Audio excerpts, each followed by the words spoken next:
Isaías, o profeta, é considerado um dos maiores homens de Deus que já caminharam nesta terra. Seu nome significa "O Senhor é salvação", refletindo sua mensagem de redenção e esperança. Ao longo de seu ministério, Isaías proclamou a importância da fidelidade ao Senhor, transmitindo mensagens tanto severas quanto reconfortantes, com a promessa de restauração. Um tema recorrente na pregação de Isaías era o Messias. Mesmo tendo vivido cerca de 700 anos antes do nascimento de Jesus, ele profetizou em grande detalhe sobre a vinda do Filho de Deus ao mundo. Além disso, o profeta também falou sobre o fim dos tempos e a segunda vinda de Jesus, quando ele estabelecerá um novo céu e uma nova terra.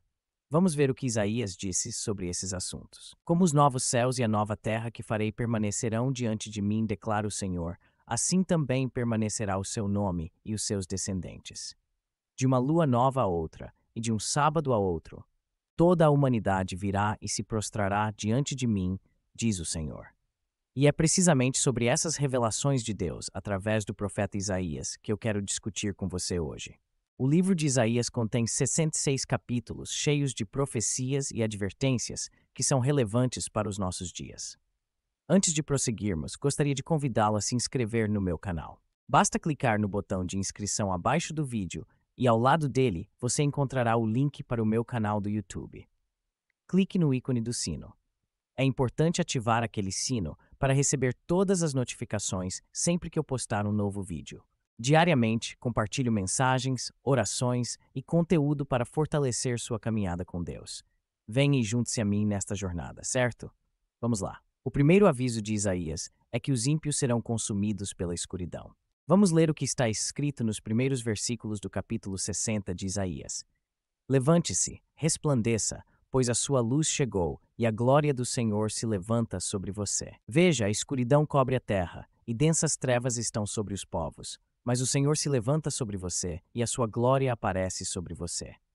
Neste capítulo inteiro, Deus revela ao profeta a grandiosidade e glória da Jerusalém celestial, assim como o triunfo da igreja. A visão de Isaías é muito semelhante à visão que o apóstolo João teve em Apocalipse 21 e 22, embora muitos séculos separem essas revelações. Isso confirma a veracidade e consistência da palavra de Deus. Naquela realidade celestial, haverá paz eterna, onde toda dor, gemido e lágrimas serão consolados. Os horrores do passado não afligirão mais, pois o Senhor reinará sobre tudo. E isso é verdadeiramente maravilhoso, queridos irmãos e irmãs. A magnitude dessa realidade é difícil de compreender, mas é importante notar que há trechos deste trecho que indicam uma situação diferente para aqueles que escolhem continuar no pecado sem se arrependerem de suas ações. Isaías descreve que a escuridão os envolverá, pois o sol e a lua não existirão mais, e a luz que ilumina os filhos de Deus virá diretamente do Espírito Santo. Não sabemos o dia nem a hora em que Jesus voltará, então devemos sempre estar prontos, fazendo a vontade do Pai, lutando contra o pecado e resistindo às tentações do diabo. Pois mais cedo ou mais tarde, as trombetas soarão, e aqueles que não estão do lado de Cristo serão envolvidos pela escuridão, assim como os egípcios foram durante as 10 pragas do Egito. Vamos ver o que a Bíblia diz sobre essa realidade futura. O Senhor disse a Moisés: estenda a mão para o céu para que a escuridão se espalhe sobre o Egito, uma escuridão que pode ser sentida. Então Moisés estendeu a mão para o céu, e uma escuridão total cobriu todo o Egito por 3 dias. Ninguém podia ver o outro, ou se mover por 3 dias. Ainda assim, todos os israelitas tinham luz nos lugares onde viviam. Quando a escuridão caiu sobre o Egito durante aqueles 3 dias, tudo parou. Nenhum egípcio conseguia realizar nada, pois a escuridão dominava completamente. Isso foi uma consequência da desobediência e teimosia do povo egípcio. No entanto, nos tempos finais, de acordo com as palavras do profeta Isaías, a escuridão será ainda mais intensa e duradoura. No entanto, é importante enfatizar que Deus é e sempre será a luz para aqueles que o amam. Aqueles que escolhem rejeitar Deus viverão eternamente na escuridão. O segundo aviso de Isaías é que aqueles que não conseguem discernir entre o certo e o errado pagarão um alto preço por suas escolhas. Agora vamos para o capítulo 5 do livro de Isaías, onde ele nos adverte que aqueles que não conseguem distinguir entre o bem e o mal e se consideram sábios aos seus próprios olhos não escaparão do julgamento de Deus. Assim diz a palavra do Senhor. Ai daqueles que chamam o mal de bem e o bem de mal, que colocam as trevas por luz e a luz por trevas, que colocam o amargo por doce e o doce por amargo. Ai daqueles que são sábios aos seus próprios olhos e prudentes diante de si mesmos. Muitas vezes, quando pensamos na guerra espiritual, imaginamos anjos lutando contra demônios. Embora isso possa acontecer, a maioria das batalhas espirituais ocorre em nossas vidas cotidianas.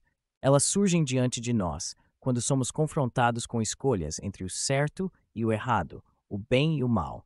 E essas decisões podem ter um impacto significativo em nossas vidas. Por isso, Jesus disse o seguinte: Entrai pela porta estreita, porque larga é a porta, e espaçoso o caminho que conduz à perdição. E são muitos os que entram por ela. Mas estreita é a porta, e apertado o caminho que conduz à vida, e poucos são os que a encontram. E é precisamente esta batalha entre o bem e o mal que a nossa sociedade tem enfrentado ultimamente. Devemos refletir se seremos fiéis no nosso casamento, se trataremos o nosso cônjuge com amor e respeito.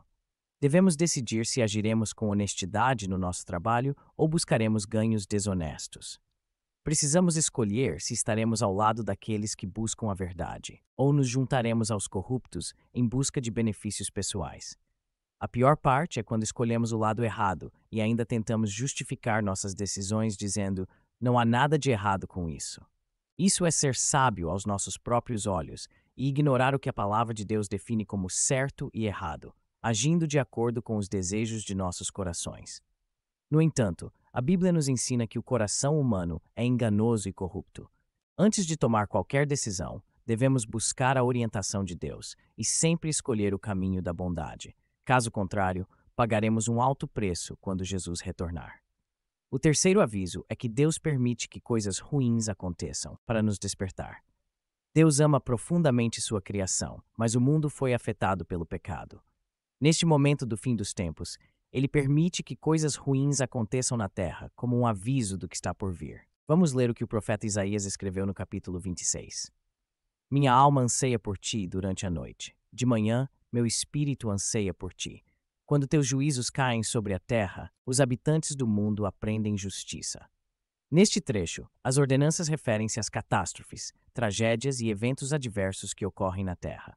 Por exemplo, a atual pandemia de coronavírus causou sofrimento e medo em todo o mundo, resultando em milhões de mortes em um curto período de tempo. No entanto, isso não significa que Deus tenha enviado especificamente o vírus como punição. Ele permitiu que isso acontecesse para que possamos reconhecer nossa dependência de seu poder e misericórdia, e buscar sua salvação antes que coisas ainda mais terríveis ocorram. No livro do Apocalipse, o apóstolo João descreve a visão das 7 taças da ira de Deus, que serão derramadas sobre os seguidores do Anticristo, após o toque da 7ª trombeta. Essas taças trazem desastres e calamidades, simbolizando o juízo divino. O propósito de Isaías ao nos alertar sobre esses eventos é nos instar a entregar nossas vidas a Jesus e viver de acordo com a sua palavra, para que possamos encontrar segurança e salvação em meio a tempos difíceis. Amém. O quarto aviso: Deus é bom, mas Ele também é justo. Quem nunca ouviu pelo menos uma vez na vida essa frase, Deus é bom o tempo todo? E isso é verdade. O Senhor é tão bom que deu a vida de seu próprio Filho, para que pudéssemos ser libertos do pecado e reconciliados com Ele através do sangue de Cristo. Mas Ele não será bom para todos nos tempos finais. Em Isaías 24, o profeta disse: a terra está despedaçada, a terra está dividida ao meio, a terra é violentamente sacudida. A terra cambaleia como um bêbado, ela balança como uma cabana ao vento. Tão pesado sobre ele é a culpa de sua rebelião que ele cai para nunca mais se levantar. Naquele dia, o Senhor punirá os poderes nos céus acima e os reis na terra abaixo. Eles serão reunidos como prisioneiros amarrados em uma masmorra. Eles serão fechados na prisão e punidos após muitos dias. Como podemos ver no terceiro aviso, aqueles que escolheram servir ao diabo em vez de servir a Jesus serão punidos com os julgamentos que virão com as 7 taças. E tudo isso não acontecerá porque Deus é mau, mas porque Cristo é santo. E Ele não pode habitar no meio do pecado. No capítulo 13, o profeta Isaías nos adverte: vejam, o dia do Senhor está chegando cruel com ira e fúria ardente para tornar a terra desolada e destruir os pecadores dentro dela. As estrelas do céu e suas constelações não mostrarão sua luz.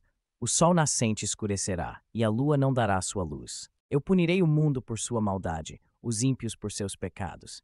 Eu acabarei com a arrogância dos altivos e humilhará o orgulho dos impiedosos. Portanto, se você não quer fazer parte desse grupo de pessoas que serão condenadas ao inferno, acredite na morte e ressurreição de Jesus e viva de acordo com seus ensinamentos. Aceite esse grande amor de Deus por você, porque na eternidade com Ele não haverá mais dor ou sofrimento. Amém. O quinto aviso é: busque o Senhor enquanto ainda há tempo. Quem pode garantir que acordaremos vivos amanhã? A Bíblia diz que nossa vida é como um sopro, e nossos dias são como uma sombra passageira. Por isso, o profeta Isaías nos advertiu para entregarmos nossas vidas ao Senhor o mais rápido possível, porque não sabemos se teremos outra oportunidade amanhã. Vamos ver o que ele disse no capítulo 55. Buscai o Senhor enquanto se pode achar, invocai-o enquanto está perto. Deixe o ímpio o seu caminho e os injustos os seus pensamentos. Voltem-se para o Senhor, e Ele terá misericórdia deles, e para o nosso Deus, pois Ele perdoará generosamente.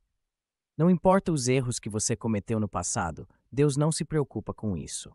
O que Ele quer é que você se arrependa de seus pecados e entregue sua vida a Ele agora mesmo. E para isso você precisa dar 3 passos importantes que eu vou te mostrar agora. O primeiro passo é confessar seus pecados a Deus. A Bíblia diz: se confessarmos os nossos pecados, Ele é fiel e justo, e nos perdoará os pecados e nos purificará de toda injustiça. Como podemos ver, o perdão de Deus é uma promessa para todos nós. No entanto, a decisão de receber esse perdão e se arrepender de nossos pecados cabe a cada um de nós. Portanto, meu irmão, confesse seus pecados ao Senhor e creia que você já foi perdoado. O segundo passo é escolher andar à luz. Na Bíblia está escrito: Deus é luz, nele não há trevas alguma. Se afirmarmos que temos comunhão com Ele e andarmos nas trevas, mentimos e não praticamos a verdade. Mas se andarmos na luz como Ele está na luz, temos comunhão uns com os outros, e o sangue de Jesus, seu Filho, purifica-nos de todo pecado. Andar na luz significa abandonar uma vida de pecado e permitir que Jesus transforme nossas mentes e corações.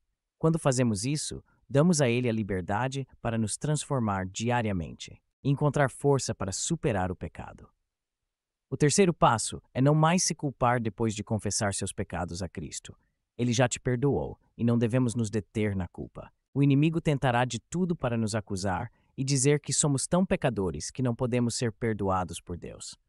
Mesmo que nos sintamos sujos e indignos das bênçãos do Senhor, devemos abraçar o seu perdão pela fé. Amém. Portanto, irmãos e irmãs, devemos compreender que Jesus está prestes a retornar, e o profeta Isaías foi usado por Deus para nos dar advertências importantes sobre o que fazer e o que não fazer nestes dias. Cristo pagou um alto preço por nossas vidas, e não devemos desperdiçar esta oportunidade de ser salvos como temos visto. Os últimos dias serão terríveis, e você não precisa sofrer com os ímpios. Mas para isso, você deve responder ao chamado que Deus está fazendo a você hoje. Amém. Se você gostou desta mensagem, peço que a compartilhe em grupos do WhatsApp e no Facebook. Vamos espalhar a mensagem do Evangelho. E siga-me aqui, porque todos os dias eu vou te ajudar em sua caminhada com Deus. Estarei te esperando no próximo vídeo. Que Deus te abençoe.